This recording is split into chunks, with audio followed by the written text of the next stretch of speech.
If you come to the PIP website, you may well find that there are certain policies that you may want to change depending on local situations.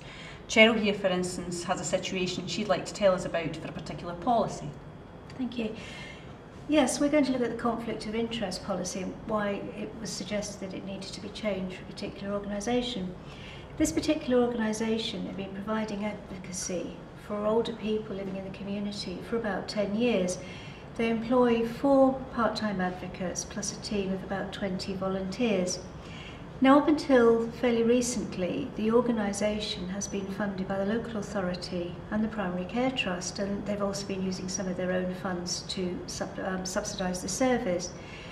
But unfortunately, due to new tendering arrangements, the funding that has been allocated from the 2 authorities and the terms of the funding have changed. It now means that the organisation has to provide advocacy both to older people and to their carers. Now, up until this point, the organisation had always had a conflict of interest policy because they'd always maintained that advocates couldn't be involved with sort of both sides of any particular issue. But obviously now they're going to be actually providing advocacy to both carers and older people, and this could lead to dispute or conflicts in the future.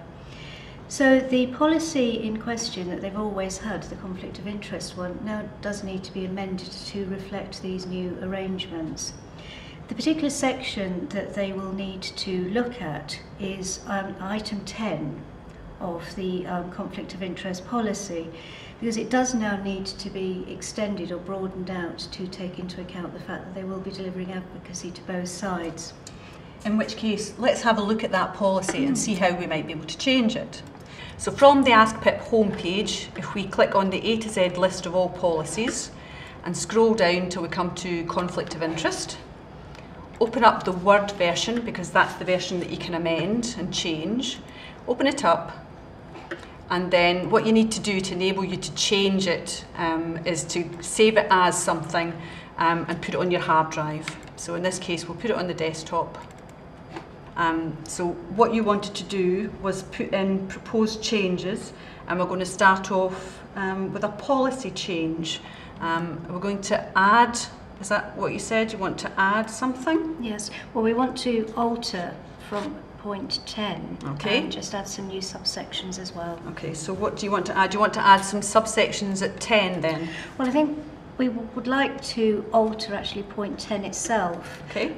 Because we feel that it should state now that the organisation will ensure that the event of the service working with 2 partners regarding the same issue, that specific measures will be implemented to ensure the independence and confidentiality of both cases. Okay, so you want to actually change that paragraph, yes, which we will do, and you'll be able to find all of this information on a handout that you can look at from the website, and we'll tell you where to find that link. But what we'll do then is we'll go on, so the point that I've highlighted there is what we're going to change, and after we've changed that, we're then going to add some subheadings. We'll have 10.1, and then we'll add the additional points that you want to do. So that's all you need to do, is go in, find the bits you want to change, add, subtract, do whatever you need to do to amend the policy to the way you want it now to read. So now you have your final policy amended to suit yourself, but you must bear in mind that when you change this policy, it may have an impact on some of the other policies that you have. So at the end of this policy, you would want to put in the policies that are affected by that, and then check those policies and make sure that nothing that you've done in this has an impact on those. Oh, right. Okay? Thank you. Great, and that's you got your brand new policy.